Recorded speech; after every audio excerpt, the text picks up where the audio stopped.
had never been done before. We the people tell the government what to do. It doesn't tell us.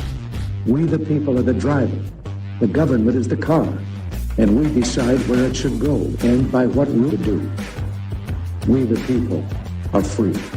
And I hope we have once again reminded people that man is not free unless government is limited.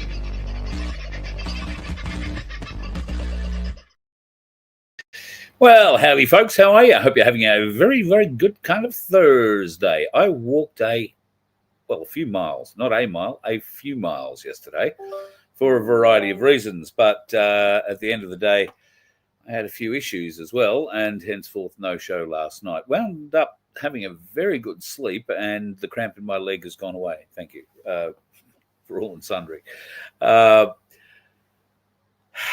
What an interesting time it is in Canberra in the last week of the sitting year for them.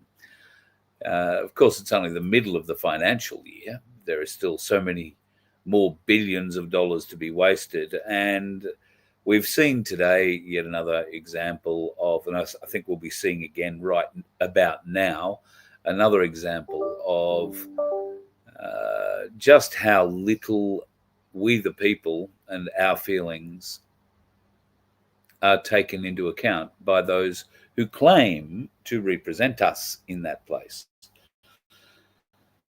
Now, I don't doubt, and I have seen some good ones in the last few days acting on our behalf, trying to put forward things on our behalf. When I say our, I mean we the people. Unfortunately, for whatever reason, well, I know the reason. I think it's because the government doesn't want to talk about it, and it's got the Greens in its pocket, and they're pretty much able to shut down any conversation they want when they want. It's disappointing. It's also disappointing to see some of the actions, although necessary, I guess, some of the actions of those that we have duly elected to this place. And I've got to admit, at times, there are senators, and I suspect probably members in the other house, acting like they are school children. And we've seen examples of it this week. I don't necessarily include Pauline in that, but Lydia Thorpe this week. My word. But Lydia Thorpe can be a bit like that many weeks. I watched the Greens this morning. I was in the Senate this morning for a couple of hours with Wade. And I watched the Greens, Senator Hanson Young, no sign of Senator Lambie, even though she had a couple of motions on. And in fact, Senator Babbitt wasn't around either. In fact, quite a few of them were missing on the final day of school for the year. So made it that little bit harder, I guess, if they were hoping to gain votes to stop the ramrodding through of legislation that will be to the greatest detriment of every Australian going forward. It will enable unlimited control, practically, of our health system. And if there is a bird that catches a cold somewhere on the other side of the world, an organisation that isn't based here in Australia, probably has maybe one Australian on it if you're lucky, will get to decide what happens to all the birds in Australia. Now, you've heard Wade, if you've been listening to him on Billboard Battalion, explain what's happened in Canada, and I haven't spoken about it, but it's probably remiss of me not to, about the Canadian ostrich massacre. Now, some of those birds did get bird flu, and this is some time ago. I want to say almost 12 months ago. Now, some of those birds died. The rest of the birds did not die. Therefore, they are immune. They've contracted or been able to build a natural immunity to bird flu, which was great for those birds because it meant they were great until they got herded into one yard and shot, because there's no immunity to that we figured out yet, unless you're wearing Kevlar and a helmet. But these birds would have been able, through their blood, been able to provide the antibodies so that a genuine vaccine for bird flu could have been created rapidly by Big Pharma, or whoever makes it for animals, suggesting Big Pharma make all the drugs for everybody. And voila, no more bird flu in the world. But oh no, they can't have that. They need bird flu to engineer what comes next for us, the pandemic Mark II. And have no doubt, I think there's that and a lot more coming. And I think the market says the same. I've been following Ainsley on and off today. If you have, you'll know that silver has gone up again in the last couple of days. It hasn't shot up remarkably, but just this week alone, it's gone up, I think. Let me just have a bit of a look at what it is right now. Oh, okay. Well, it's had a little kick this afternoon. It's at $82.08 right now. So when I started watching it earlier today, it was just over 79. So let's call that a $3 increase in maybe the last 2.5 to 3 hours. Now, I did tell you that silver was going to bounce back, and I suspect that this could be one of those bounces. Could it be the bounce? Who knows? But a bounce. Gold's not doing too badly either. 63.74 and 15 cents. So I think that's down a little bit on what we said the other night. But do not worry, gold, silver, all working in the right directions. And Ainsley Bullion are the people to go and talk to if you need some. If you would like some, they are more than happy and able to help. Don't forget to like and subscribe, as the good little machine there says. You can really help us out by doing that. The algorithm really does need the help. So while I've been to Parliament a couple of times this week, and I've been able to turn up at times where nothing's really happened, and not been there when Pauline walks in her burqa, for instance, and a few other things. I wasn't there today when Barnaby came out. Gritted teeth, explaining to the media that he was getting out of bed from the Nationals. He's going to be an independent. He's decided that at this stage of the game, he's not prepared at least to throw his hat completely in the ring with One Nation, although he did mention in an interview, it wasn't an interview, it was in his statement, if you like, out the back of Parliament House. We're not able to get to those.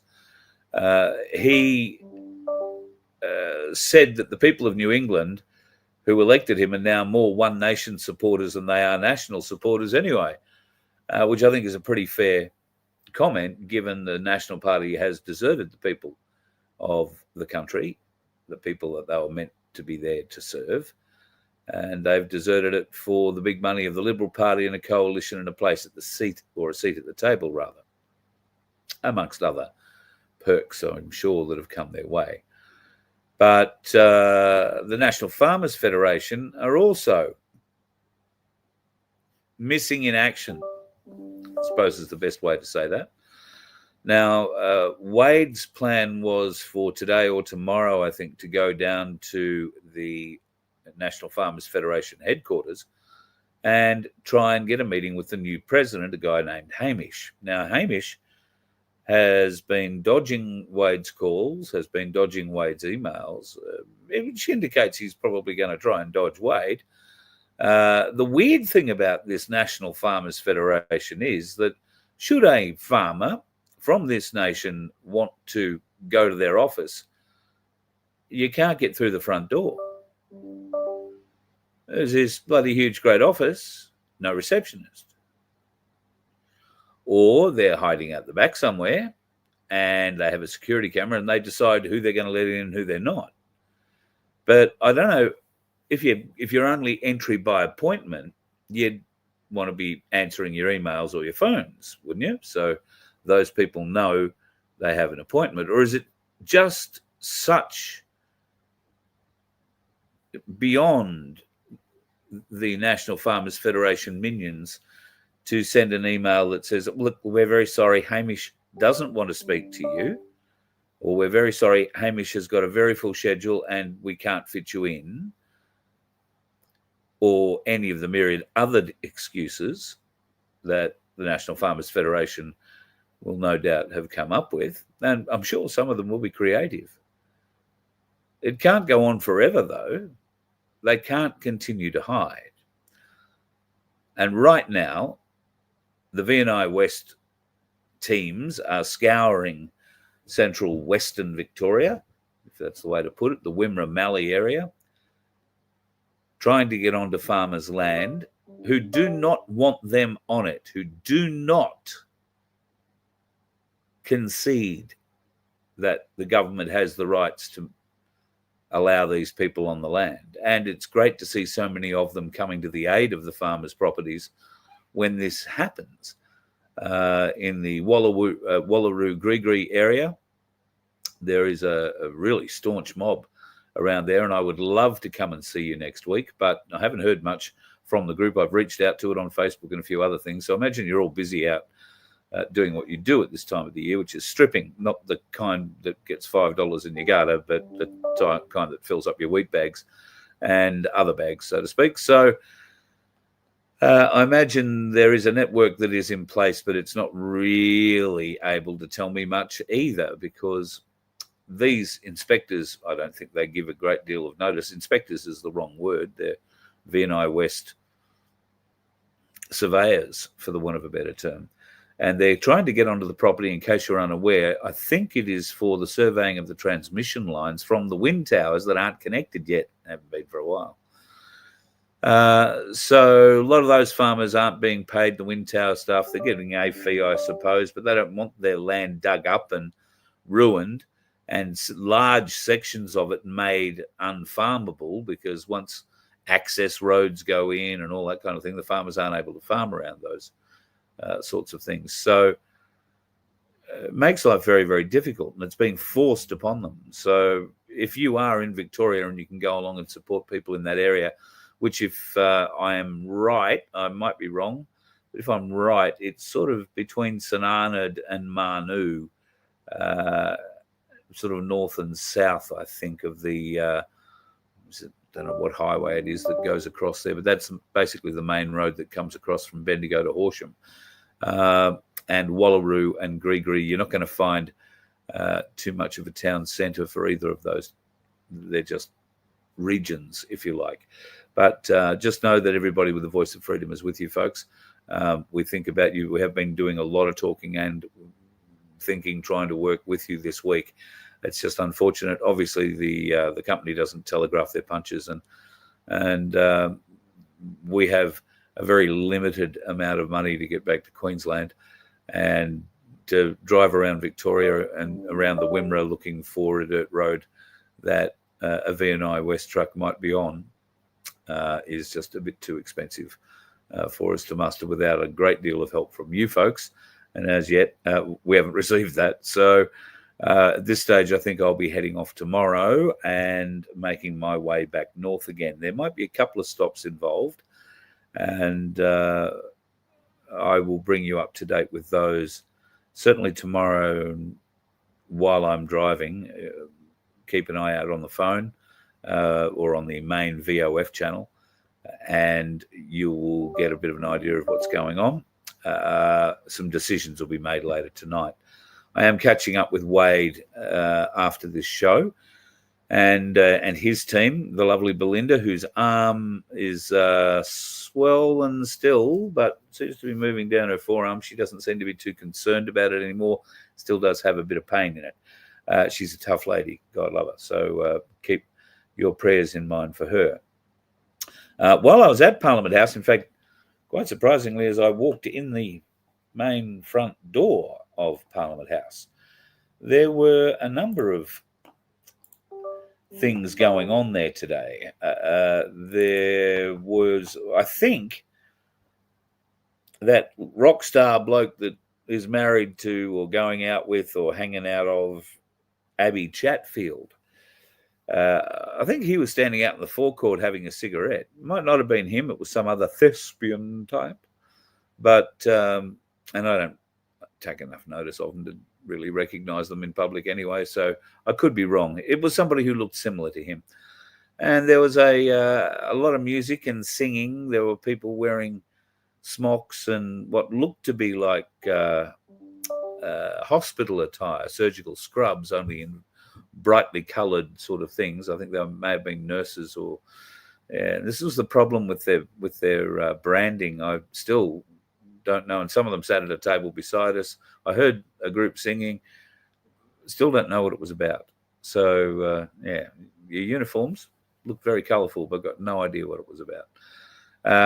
There was also a thing happening in the Great Hall. I was looking forward to going into the Great Hall. In fact, got told that I could go into the Great Hall if I wanted to, but found that it was full of Sikhs.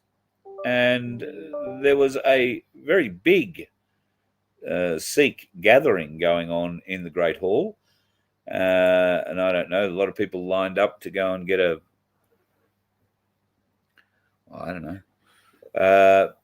There were a lot of kids floating around. The place was absolutely full of Sikh Indians today. So something special happened in the Great Hall there. I was wondering, I went in there to have a look to see whether or not we might be able to get a national game of indoor cricket going there on Australia Day. Put up some nets. I guess it'd be between Australia and India. Just saying. Not a bad thing to do. Bloody good thing to do, I reckon. There was not the only thing going on at Parliament House today. As I was walking to Parliament House, there was... Oh, no, there wasn't that. That was a bloke in Melbourne the other day. Beg your pardon. I'll get back to him. He's a shitter of a whole different kind. There was a bunch of people out the front of Parliament House today. Now, what I found interesting here was that this was all set up for a background for Parliament House. Behind them, Parliament House, if you like, is on our left. There is a road on our left there, and then... the forecourt area of Parliament House. Now, all of these people are Chinese, or appear to be Chinese, and there is obviously a significant amount of flaggage going on there. Now, I haven't done the check yet to find out exactly what all those flags represent, but obviously there's an Aussie one stuck down the end, so rah-rah, good on us. There was 250 people there, I guess. Now, I just happened to... I parked my car outside Parliament House, not underneath it, when I went in today because I couldn't get a park underneath. So I had to go down and move it or put more money in the meter, so to speak. So when I went in, that wasn't there. There was no sign of it at all when I came back out. In fact, I don't know if I downloaded the photos of what was there. Let me just see.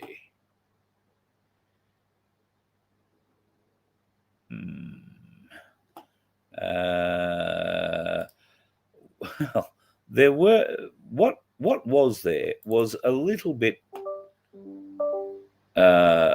disturbing. It was once again a bunch of, I don't think these were Sikh Indians though, but it was a bunch of Indians who were sitting all over, and I'll get a photo of it when I dig it up. It must be on my phone. I emailed it to myself, I think. They're sitting all over a monument that's sitting there in the middle of the lawn, lying all over it, draped all over it, drinking their teas or coffees or whatever it was. And I just thought that showed a bit of disrespect.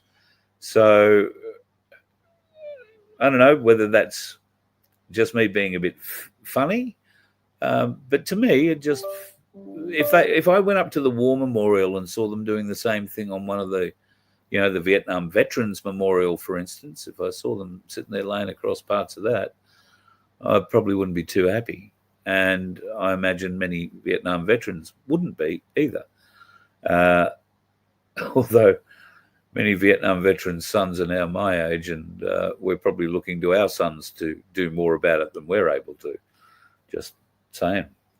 It's a bitch getting old. And we are definitely getting older. Some of the things that I did wind up seeing today were reasonably interesting, including the, I guess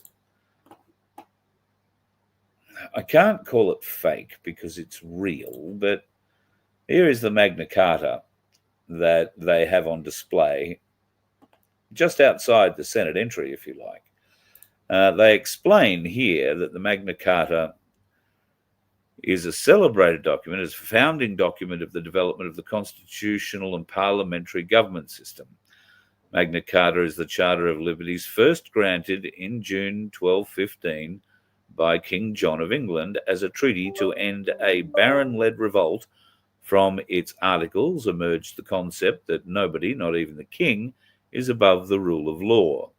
Its principles have been incorporated into the common law of many nations and embodied in documents like the Universal Declaration of Human Rights and Australia's Constitution.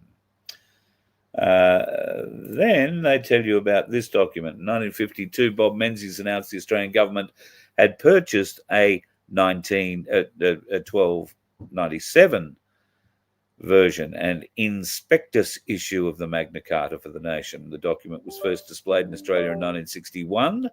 It is one of only 4 known surviving copies of the 1297 Charter and one of only 2 held outside the United Kingdom. The document is a single sheet of sheepskin parchment inscribed with iron gall ink. King Edward I's royal seal is attached by red and green braided silk cords, and that's what you can see down there hanging in the bottom of that. We could have a long conversation about that document tonight, but I don't think there's much point. I don't think there's much point. Most of you know it, so let's not bother going there. Hey, listen, I didn't even go in and say hello. So who was first in the room tonight? Tom. Very nice to have you in, and very early you were. I'm trusting you're still here, so I'll have to shoot down the bottom and say good day there. Also in the house tonight, the lovely Donna. Tony, mate, love your work. I hope Melbourne is treating you well. The lovely Deb Shippard. Now, did I see something? I think I started a comment from you somewhere, Deb, that you went molting. You're so out of the loop. You've forgotten heaps. You did get to ride on the header, though. Well, there you go. There are benefits in all of that. And what riding on the header you'd probably get to learn or relearn or re-remember, if that's the way we think about it. Tom. Oh, yeah, that fire in Hong Kong. Absolutely atrocious. So the fires burned for many hours, but do not fall down. Well, yes, there might be a bit of trickery, but from my understanding, those 3 towers, or there are 8 towers in that group, are all under redevelopment and have been now for over 18 months or so. And that means that they're all surrounded in scaffold. That scaffold is made of bamboo, and they have a kind of matting or shade cloth, if you like, that is attached to the outside of that, which presumably gives the workers some shade while they're standing on the side of the building doing whatever renovation work they are doing. Some of the video that I've seen, not in mainstream media, but some of the stuff that's been put out on Telegram and other places, shows that you might remember there was a terrible fire. I want to say it was in Dubai or Abu Dhabi a while back, and it was the cladding on the outside of the building that was really the problem. The fire may have started in a kitchen on the 3rd floor, but somehow it got out through the kitchen window and got into the cladding, which was purely decorative, I think, on the outside of this skyscraper, but it was also exceptionally flammable. And from memory, there were a number of Australian skyscrapers who had employed the same kind of decorative cladding here in Australia, and it had to be removed because of the supreme fire risk that it posed. But whether or not that cladding was on any of those buildings in Hong Kong, I don't know. Last I heard, there were 254 people still missing. There were 40 or more dead. That number has no doubt changed because it was hours ago that I heard that.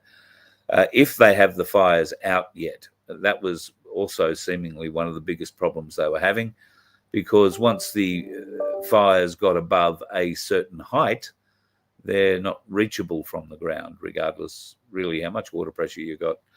So whether or not they firebomb them with helicopters from above or whatnot, I don't know. I'll have to go and do a bit of looking around. We'll see what happens. Here's the lovely Sandy.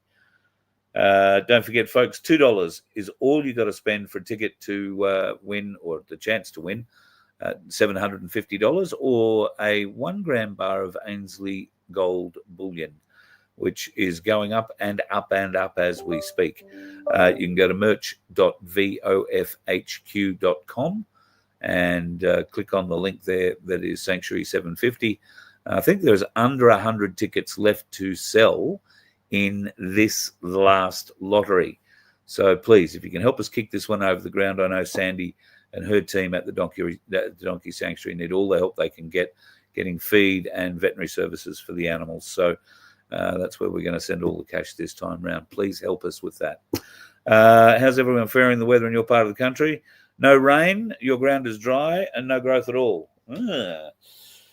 Well, there is a theory that, well, maybe you're putting this forward. Paddocks should have grown higher than the donkeys by now. Yeah, that would be the usual thing, but you've got dirt and the trees look like they're dead. Yeah, wow. I don't think it's the stuff they sprayed recently, Sandy. I think it's the stuff that they've been spraying constantly in small measures, taking effect over time. So it looks like it's a natural kill-off or natural die-off, when it in fact is killing the stuff that's growing in the land, and none of that's going to, regrow real fast until Mother Nature does her thing. That must be hard for people who are producing hay, particularly for the feed industry, because their business is churning over paddocks and paddocks and paddocks of different sorts of hay, everything from straw through to lucerne and sorghum and God knows whatever else, sorghum that? I don't know. Can't remember. Isn't that awful? I used to know exactly what sorghum was. Did it come in a bale? I don't think it did. Yeah, I want to say it did. Anyway, somebody will educate me on that, and I'll get to the comments shortly. Been a long time since I've had to deal with them. Bales, really, of any kind, and I don't intend on going back to picking too many of up like I did in the good old days. The BBC. What's that?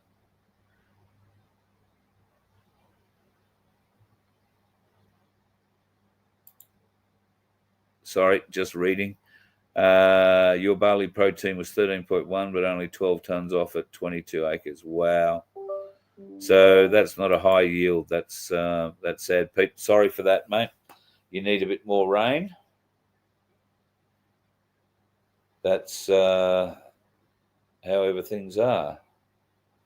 How's everyone faring? Oh, that's the one I had start up earlier. All right, we'll forget that. Move on. I'll try and get down to the bottom.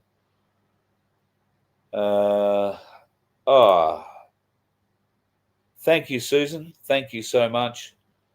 I can't say thank you enough for anybody who is donating or looking after us in any way, shape, or form. You can make a donation at vofhq.com, and or you can come and join us as a member, because we're going to have some very interesting membership prizes up for grabs, but it will only be for people who are members. Now, those prizes could range from the sublime to the ridiculous, but I'm sure you will be able to put them to very good use, and it will only be if you are an active member that you will be able to be involved in those prizes. And I was actually speaking to somebody today about adding another prize potentially to the list.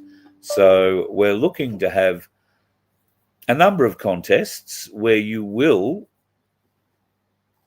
have to be interactive. And that leads me to this.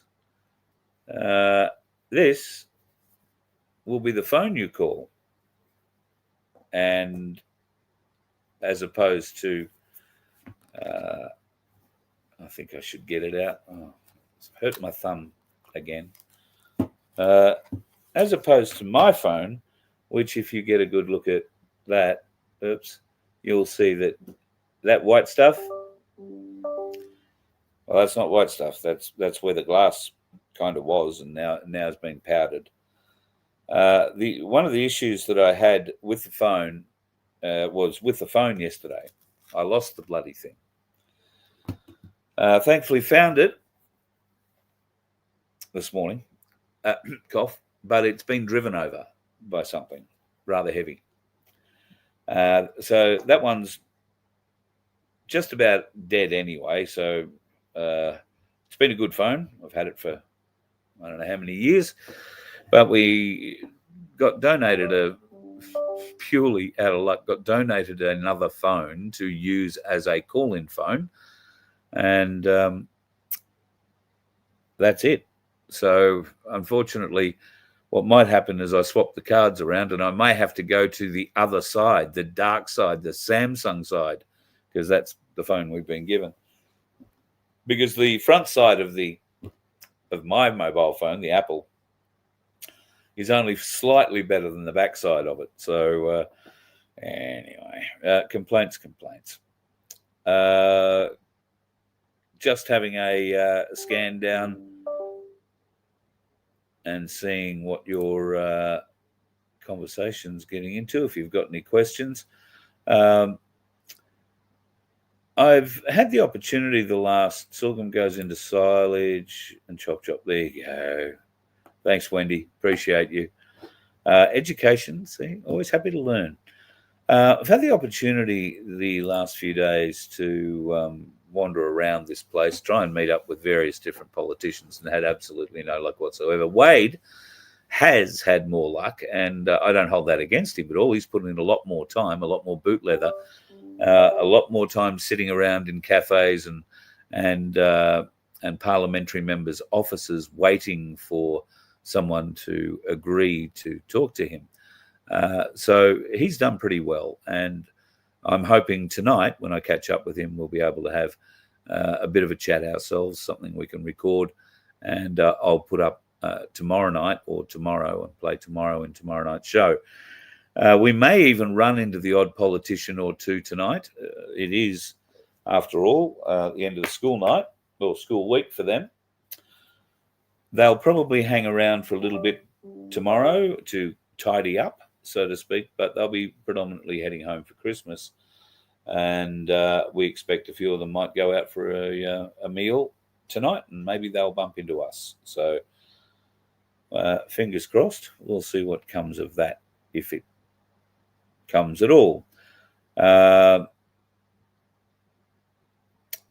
right, let me just see. Sunflower, was that a Samsung? Because I've been trying to set this one up so that we can have a competition line, if you like, or a call-in line. And the way that's going to work, folks, is we might start running a question of the day and a few other different bits and pieces, which I don't have the time to answer the phone, but I do have the time to record the question and put it on the phone. And all you got to do is ring it and leave your comment, and I might grab it and use it in the show that night. The idea would be we might have some fairly interesting topics of conversation to support with interviews and whatnot in those shows. And this might be something that we also run across FBN, particularly with what we're planning to do in the mornings on FBN in 2026. So watch this space. Vince isn't in here tonight. I think he's got a My Place meeting on. Either that or he's asleep. But he will be around tomorrow, I hope, tomorrow night, and we'll be able to talk maybe a little bit more on how we can fill that in.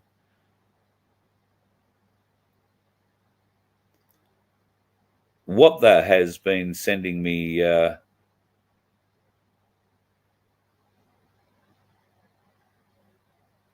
sorry, Daniel's going to try. And Daniel, you haven't got my number, or you haven't rung me if you do. And I was hoping to catch up with you because I think you're in Canberra, but maybe I'm wrong. I don't know how you can get a hold of me. I'd love to see you, but at this stage, I'm going to leave Canberra tomorrow morning at some point. And, well, unless something truly miraculous happens, I'm probably just going to turn right and head north. But I will be only going to, well, I'll be stopping at a couple of places along the way, but I hope to make it tomorrow night. I'm pretty sure I'll make it by tomorrow night to the Donkey Sanctuary. So tomorrow night's show, I hope, all things being equal in a beautiful world, and me being able to access Sandy's Wi-Fi, we'll be doing a show from the Donkey Sanctuary, and that'll be the plan. Show you around a little bit there at the Donkey Sanctuary is the hope. Depends on how far the Wi-Fi extends. We might not be able to walk too far. But at least over the next day or two, I plan to shoot a lot of video. And yes, we'll catch up with Disco and May May and a few of the others there. It should be a bloody riot. I'm really looking forward to it. And I said, Wapda is sending more cute videos. So for those people who've had a really, really stressful day, or maybe you've had a really, really stressful week, there is nothing better for you than pup.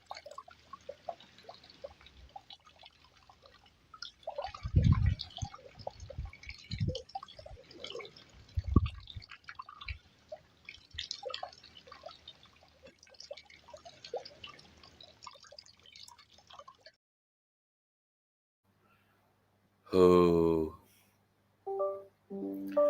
Wapda is a bastard.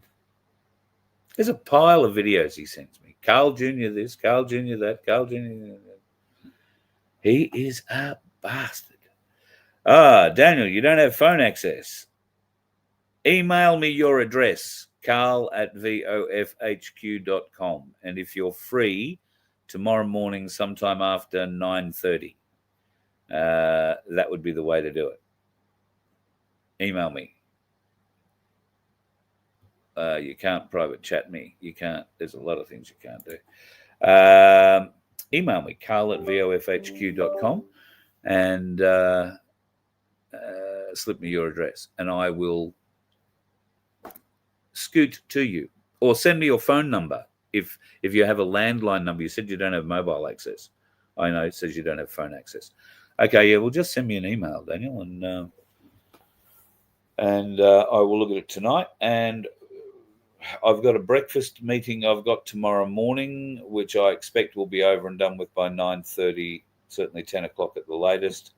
I'll pop in and see you, and then I will skedaddle. I'm trying to avoid Sydney peak hour, so that might mean that I might be a bit briefer in my breakfast meeting than I'd intended. So we'll see how that can go. At any rate, it'd be good to catch up, mate. And I'm sorry because I've been here and not seen you before, and I know that pissed me off. So I've undertaken to make sure that I see you this time. Oh, geez, I don't know that I'd have done that, mate, but okay. Hang on a minute. I'm not going to put it up in the show, but let me just take a photo so that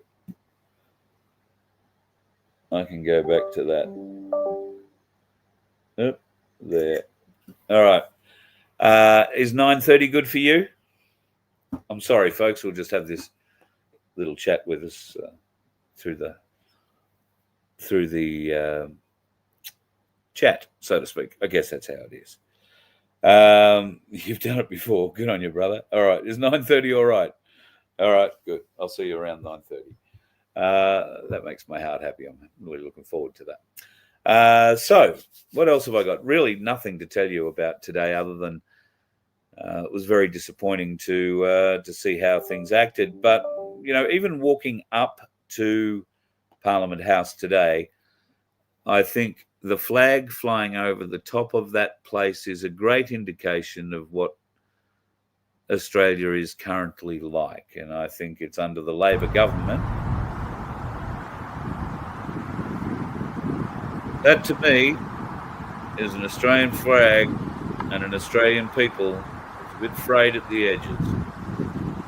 And that is an Australian government that can't look after its Australian flag above our nation's capital. How on earth would we expect it to look after the Australian people? I understand flags do get damaged, but that flag has been damaged for a week. Not that badly. The wind in the last 2 days has really picked up, but it looks really shabby. It just looks really, really shabby, as does the Australian government to the vast majority of the Australian people.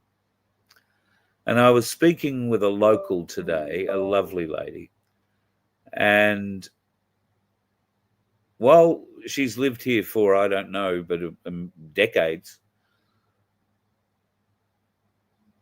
she finds it very hard to bring herself to Parliament House.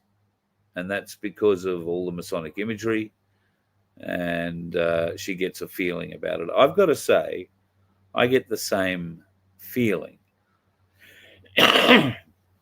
There are some very good people who work in there, particularly in the protective security area. They're only security guards as you go through all that security. They have their security scanners turned up to Star Trek levels at the moment. So it picked up something in my boot. I've got a pair of cowboy boots that I was wearing today, and it picked up something somewhere in my boot that went beep, and the boots are made of leather. I've got no idea what it could be. Neither did they, but they had a really good look at my boot. So, had to take the watch off. That's because it appears, a nice diver's watch could be thrown at any of the members of Parliament while you're in the gallery. And it turns out is why you're not allowed to take anything in. You're not even allowed to take notes while you are sitting there in the gallery. If you have a backpack, then that has to be checked at a certain check-in area. You get a little plastic card with a number on it so you can find it all later. But not only does your backpack have to go into that, your wallet, your phone, anything and everything that is in your pockets goes into there. And you are not allowed to take it into the gallery. Nothing. Could not believe it. Not allowed to take notes. What are they afraid of? Are they afraid of us actually showing the behaviour of these people? Are they relying on the parliamentary media system, the ones who film everything that happens in those chambers, to not make them look like the children they sometimes act like? And I've got to admit, seeing Katie Gallagher in person is a very confronting thing. And the good Lord saved me from having to see Penny Wong. I don't know how I would have handled that. There was a lot of other pressures on my body running around that place. And when I saw Katie Gallagher, I understood why they made me take my watch off. I mean, I'd never throw the watch. It was a present given to me by one of you. And that's because he was exceptionally upset that I was wearing an Apple Watch at the time we met. He said, "Get that tracker off you. Wear something decent." So he gave me, he collects watches. He gave me one of his many watches. It was a very, very beautiful moment. And thank you very much, Paul. It very rarely comes off, but at Parliament House it must, because you might rip it off and throw it at one of the people downstairs on the floor there that you don't like. God knows they give us opportunity. I imagine that they're also geared up for those sort of sunglasses that you can take videos with as well. I thought maybe if I took a white cane in and wore those sunglasses, I might be able to get away with filming a little bit, but they apparently not. Apparently not. Don't give you any such luck. What have I found out about government and Parliament this week? I think Ian sums it up. How undignified.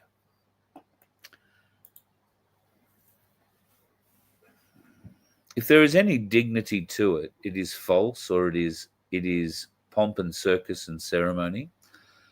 I don't understand completely, I don't even begin to understand the workings of Parliament.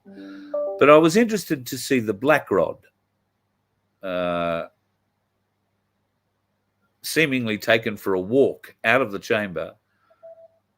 I don't know where they take it to walk. I did suggest to Wade, when we noticed that black rod was being taken out and coming back in again a few minutes later, going out, coming back in again. All I could think of was that somebody needed to go out and polish it, but didn't seem to do anything at the time. Nobody handled it except for the staff handling black-rodded person, I'm guessing. So if anybody happens to know why they take black rod for a walk every few minutes, it doesn't seem to sit there for very long. They take it out, go for a wander, comes back in again.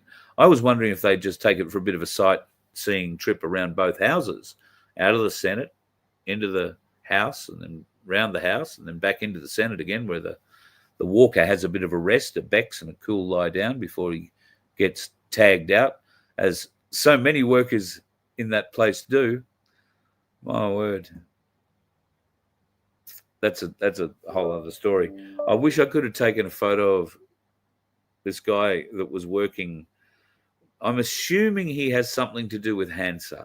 I'm assuming this because he sits at the end of the Senate table with his back to us, the gallery. He is one of a number of people who sit in front of a computer. They don't seem to type, and the screen doesn't seem to move like it's recording and transcribing everything that's being said in the House or in the Senate. But whatever they're doing, they seem to be hunched over, and they work for about 25 minutes, 20 minutes each, and then somebody comes in, they get tagged out, and it's an immediate tag out. They stand up, swap chairs, and go. I don't know, this thing, and Wade and I might get him to talk about it tonight when we have a chat. We watched this thing come out of there yesterday or the day before. We still can't quite manage to figure out which side of the coin that one wants to have its name attached to. And so until we can figure out if it's a he, she, they, there, or them, right now it's an it. Weird people walking around that place in Parliament. Also interesting to note, stuck my head into the House today, and only because the same deal there. The only thing you could throw at the legislative people, or rather the people in the House, is your own vomit. And seeing Albo nearly brought some of that up. A little bit, had to swallow it. Surrounded by lawyers. So he has his lawyers sitting at basically the end of his table, and there are a lot of them, and they are young. Somebody pointed that out to me. Oh, yes, they're all young lawyers. So that's because the old ones are too wise to work for an idiot like Albanese. They seem to agree with that. So could well be the thing. At any rate, that's been an interesting few trips into Parliament House. I have no doubt I couldn't bring myself to go and see the top of the pyramid and stand underneath that bloody flag thing. Makes my skin crawl. So I couldn't bring myself to get underneath that. So found a track around the edges, if you like, to get to where I needed to go and get out again. But it has been one of those interesting trips. I was going to go to the War Memorial. In fact, I promised myself, if for no other reason, I should have, some time to myself to go and do something, I go to the War Memorial. I looked up going to the War Memorial. Turns out it's a lot easier to go to than it was last time I was here. But the aircraft part of it is still closed. So I'm really only interested in going to see the aircraft side of it. So I haven't been to the War Memorial. There have been a couple of sadly interview opportunities that I was led to believe I might be able to get for you, and they have fallen over flat on their ass. But life, as they say, goes on. I've learned a lot this week, and I have been thankful for the help that I've been getting from Billboard Battalion and Wade, Nick, and Belinda. they're wonderful folks, and you're not going to find harder working people. I know at times, I've had a bit of feedback this week. I know at times people don't like being spoken to directly. And sometimes when one of us raises our voices, it can become intimidating or threatening or whatever.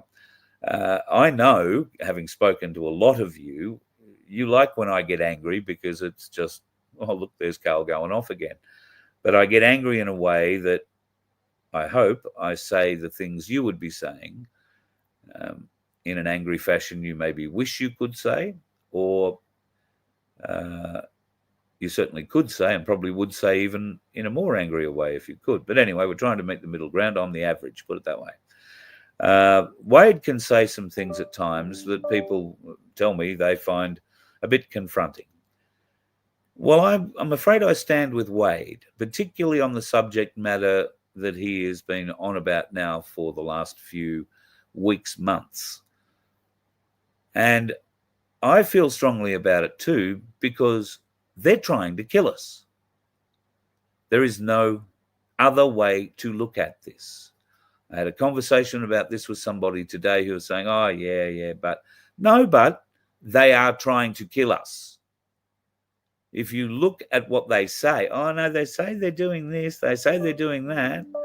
Well, what they say is one thing. Now look at their actions. Those actions, from spraying God knows what into the skies, which, I wouldn't be at all surprised was killing the ground, but it's also getting into our food chains, getting into our water chain. It's getting into us. And do you think anything good's coming out of it? Probably not. And we may not be going to go and die tomorrow because of the spraying they're doing today. But some of us will die tomorrow because of the spraying they've done for the last 50 years over us.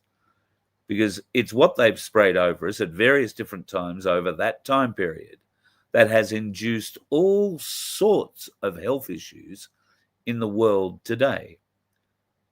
All sorts of them, particularly respiratory issues, asthma and the like. They've used us, our parents and our grandparents, as guinea pigs.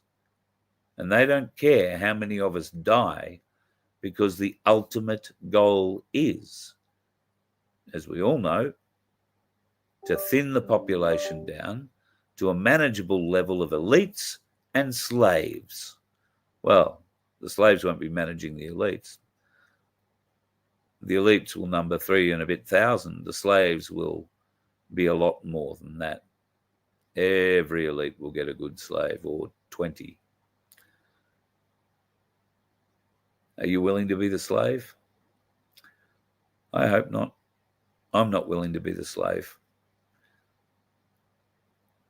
But after this week in Canberra, it's become really apparent to me that the only way this is going to change, folks, is if we change it. It might be nice to say we need the military. It might be nice to say the police will come and help us, but the people need to fight for this. The people need to stand up, be seen to be taking control where control has been taken from us. And if that is in the police and the military, then I hope the people's actions would be enough to sway them to become part of that. But where else do we go? I'm not calling for you to go out and pick up your pitchfork, far from it. I'm simply saying solutions need to be sought. And if you have one, I'm really, really interested in hearing it. You can email me at carl@vofhq.com. And if it's a good one, then we will talk about it here. We'll help bring it all together. We're being controlled and having different levels of control put upon us every day. This action that Wade and I have been in Canberra for this week, is one of the most significant iron bars of control the Australian government has been allowed to be placed on the Australian people in history. Why are so few people here in Canberra with us this week? And is that indicative of the entire movement? I know we're all busy. I know fuel prices are high. I know it's coming up to Christmas. I know there's a million reasons not to be here.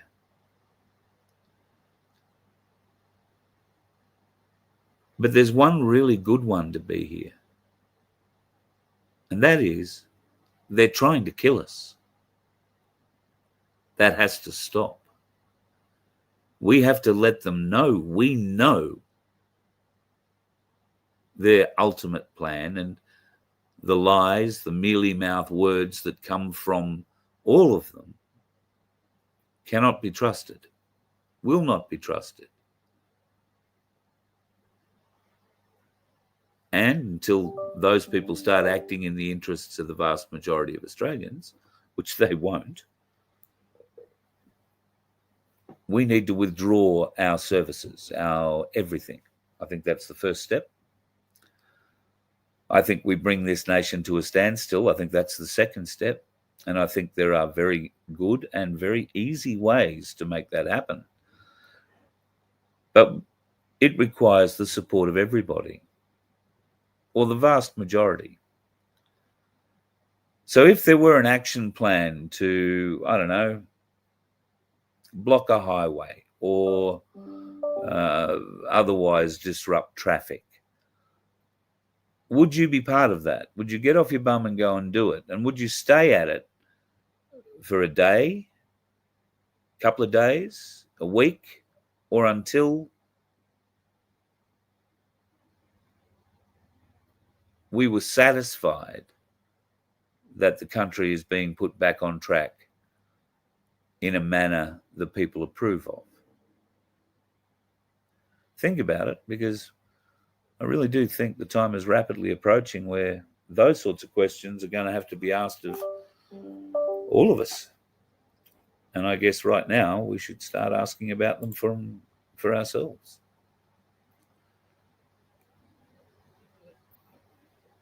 It's an interesting place, Canberra. But I think John Wilson probably sums it up best. And what a clustered fuck this is. Be safe on the roads, folks. I'm going to head out and have dinner with Wade. Look forward to seeing you tomorrow night. I'm expecting to be from the Donket Sanctuary. Can see that probably not changing, and I'm really looking forward to catching up with Sandy and Baz and the team at the Donket Sanctuary. So be safe on the roads. I will be one of the dickheads out there, but I'll only be doing the speed limit, puttering along, listening to my music, and hoping that somebody has taken out our 2 prizes in our lottery so that I can announce your winnership tomorrow night. Wouldn't that be good? So go and grab a ticket at merch.vofhq.com. Tickets are only $2.50 in the Sanctuary $7.50 link at the top there. $2, and you can buy up to 20 of them if you so desire. We had less than 100 up for grabs at the start of the show. I'm not sure how many there'll be there now, but if you can help us out, God love you, and God love the donkeys. Looking forward to seeing them. Be safe. See you tomorrow. Bye. You let one ant stand up to us, then they all might stand up. Those puny little ants outnumber us 100 to 1. And if they ever figure that out, there goes our way of life. It's not about food. It's about keeping those ants in line. That's why we're going back. Does anybody else want to stay? Let's ride!